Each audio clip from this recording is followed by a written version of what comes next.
Assalamualaikum warahmatullahi wabarakatuh. Perkenalkan, nama saya Endah Trianafi dengan NPM 1931060020. Di sini saya akan mempresentasikan hasil tugas akhir semester pada mata kuliah Psikologi Industri dan Organisasi dengan dosen pengampu Ibu Ira Hidayati, SPSI, MA. Yuk, mari kita simak penjelasannya. Baiklah, di sini saya akan membacakan beberapa konten dan topik yang akan saya presentasikan pada kali ini. Yang pertama, ada identitas narasumber. Yang kedua, ada latar belakang masalah. Yang ketiga, ada hasil analisis masalah terkait teori kepemimpinan.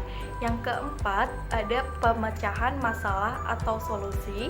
Yang kelima, ada dokumentasi narasumber. Dan yang keenam, ada kesimpulan dan saran. Baiklah, di sini saya akan menjelaskan topik yang pertama, yaitu mengenai identitas narasumber. Jadi, narasumber yang saya ambil yaitu bernama Haris, berjenis kelamin laki-laki, berusia 20 tahun, berstatus sebagai mahasiswa atau pelajar. Alamat tinggal saat ini yaitu di Jalan Klengkeng, nomor 7, Desa Waihui, Blok A, Lampung Selatan. Dan permasalahan yang sedang dialami saat ini mengenai pengaruh kinerja anggota atau teamwork terhadap pola kepemimpinan. Topik yang kedua yaitu mengenai latar belakang masalah. Haris baru saja diangkat menjadi pimpinan bidang pada divisi kreatif di suatu organisasi yang bernama Afirs. Pada saat itu, kondisi Haris tidak percaya diri akan kepemimpinannya, karena ia menganggap dirinya belum mampu memegang hal tersebut. Namun, kepercayaan yang dilimpahkan dari pimpinan atasan membuat kepercayaan diri Haris meningkat. Pada akhirnya, Haris menyetujui keputusan tersebut dan memulai pekerjaannya. Pada minggu pertama, Haris menjalankan tugasnya sebagai pemimpin pada bidang kreatif di organisasi tersebut. Kemudian, pada minggu kedua, Haris mengalami banyak tekanan akibat permintaan deadline yang sangat dekat dari pimpinan atasan. Namun, Haris masih belum bisa mengatur anggotanya atau teamwork untuk bekerja sama secara maksimal. Berlanjut pada minggu ketiga, akhirnya Haris memulai pekerjaan bersama anggotanya atau teamwork untuk merealisasikan rancangan tema acara tersebut dalam bentuk nyata. Namun, kali ini ia mendapatkan masalah baru ketika para anggotanya atau teamwork tidak datang tepat waktu, serta pekerjaan yang kurang memuaskan dari para anggotanya. Tekanan demi tekanan yang diterima oleh Haris karena acara akhir sudah mulai dekat. Teori yang ketiga yaitu mengenai hasil analisis masalah terkait teori kepemimpinan. Dari permasalahan tersebut bisa ditarik kesimpulan bahwa berkesinambungan dengan teori kepemimpinan terhadap kinerja anggota atau teamwork. Terlihat bahwa Haris belum mampu menjalin komunikasi yang baik dengan anggotanya atau teamwork, sehingga dapat menyebabkan SDM atau sumber daya manusia pada anggotanya atau teamwork belum bisa lihai dalam bidang kreatif atau keterampilan, serta belum bisa memberikan kinerja yang baik pada Haris sebagai ketua pimpinan. Akibatnya, Haris mendapatkan tekanan dari pimpinan atasannya karena bentuk pola kinerja yang Haris terapkan pada anggotanya atau teamwork masih kurang baik dan belum berjalan sesuai yang diharapkan oleh pimpinan atasannya. Topik yang keempat yaitu mengenai pemecahan masalah atau solusi. Jadi, tugas seorang pemimpin yaitu mampu memecahkan masalah dengan baik. Seorang pemimpin memerlukan jiwa yang dinamis, kreatif, berani, bertanggung jawab, dan berdedikasi penuh pengabdian yang hanya dimiliki oleh pribadi pemimpin yang berkarakter kuat. Sedangkan untuk pemimpin modern harus mampu mendorong bawahannya agar menemukan ide-ide sendiri, berpartisipasi aktif, dan mau menerima banyak perbedaan dan keragaman. lalu menciptakan kondisi yang merangsang konflik positif yang terkendali dan menyelesaikannya dengan baik. Selanjutnya, peran pemimpin dalam menangani konflik antara lain harus dapat membuat keputusan yang tepat dan tidak merugikan kedua belah pihak atau pihak yang berkonflik. Pendekatan konflik yang digunakan oleh pemimpin untuk mengurangi konflik yang ada di organisasi antara lain adalah: yang pertama, memecahkan masalah melalui sikap kooperatif. Jadi, bila dua kelompok atau dua individu memiliki tujuan yang berbeda karena masing-masing menganut sistem yang berbeda, maka penyelesaian masalahnya ialah duduk bersama, berunding, dan bermusyawarah, melihat masalah dengan kepala dingin, dan mendiskusikannya. Melalui sikap kooperatif, orang berusaha melepaskan perbedaan-perbedaan yang tidak prinsipil untuk lebih banyak menemukan titik-titik persamaan serta tidak selalu mau menang sendiri dan mengharuskan pihak lain mengalah. Dan bersedialah mengalah dengan itikat baik untuk memecahkan masalah.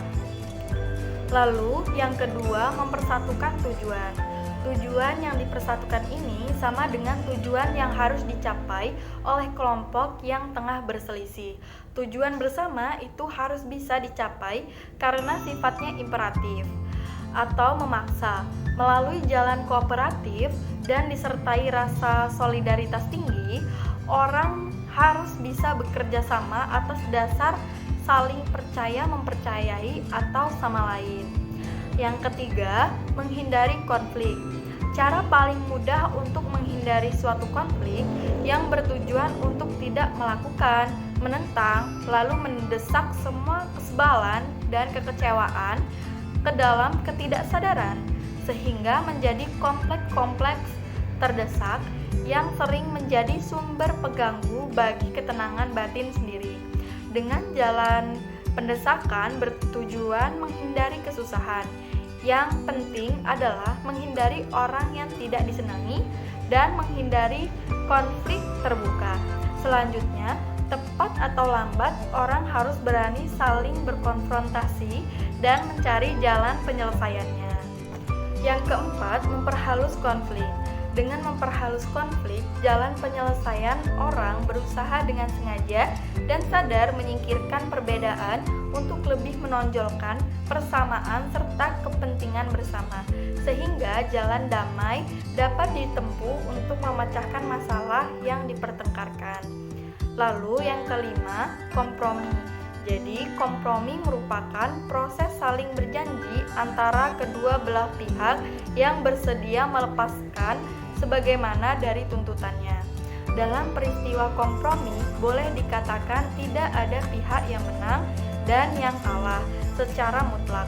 Kedua belah pihak bersedia mengorbankan sedikit dari pendirian dan tuntutannya sehingga tercapai satu keputusan bersama. Sekalipun keputusan itu tidak bisa disebut sebagai hasil yang optimal bagi kedua belah pihak. Keputusan hasil kompromi itu merupakan produk penalaran saling mengalah, saling memberi, dan menerima di mana kedua belah pihak saling terpuaskan. Yang keenam, tindakan otoriter.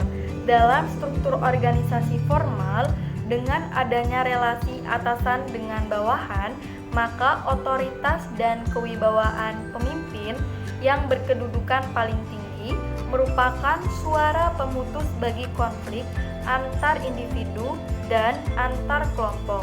Kekuasaan formal merupakan bentuk arbitrage atau perwasitan dan sebagai alat penentu.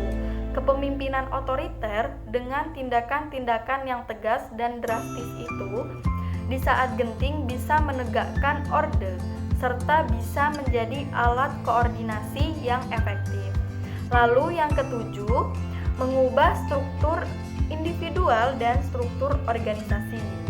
Cara lain untuk mengurangi konflik yaitu dengan cara mengubah struktur organisasi, memindahkan dan mempertukarkan anggota-anggota kelompok dan pemimpinnya membentuk badan koordinasi, memperkenalkan sistem konsultasi dan sistem apel, memperluas partisipasi aktif para anggota dan anak buah. Jadi, dari beberapa pendekatan yang digunakan untuk menangani konflik yang terjadi di organisasi tergantung pada permasalahan dan situasi konflik. Topik yang kelima yaitu mengenai dokumentasi narasumber. Di sini saya mewawancarai dan mengambil dokumentasi pada hari Sabtu pada tanggal 25 Desember tahun 2021 pada pukul 16.45 sampai dengan selesai. Topik yang keenam yaitu mengenai kesimpulan dan saran. Yang pertama, kesimpulan. Maka dapat disimpulkan bahwa kepemimpinan harus berlandaskan pada kedisiplinan dan komunikasi antar anggota atau teamwork dan pemimpin. Maka akan tercipta sebuah pola bentuk kinerja yang berpengaruh positif dan signifikan terhadap kinerja anggotanya atau teamwork. Yang kedua yaitu saran. Jadi, seorang pemimpin harus memiliki sikap kepemimpinan yang dinamis, kreatif, inovatif dalam sebuah kelompok yang dipimpinnya agar dapat meningkatkan kinerja para anggotanya atau teamwork. Seorang pemimpin harus mampu menjalin komunikasi terhadap para anggotanya atau teamwork agar semua memiliki rasa tanggung jawab bersama. Selain itu juga, seorang pemimpin harus mampu memberikan pengarahan dan pembimbingan terhadap para anggotanya atau teamwork untuk mencapai tujuan yang sama. Baiklah, mungkin cukup sekian presentasi yang dapat saya sampaikan. Kurang lebihnya saya mohon maaf. Saya akhiri. Wassalamualaikum warahmatullahi wabarakatuh.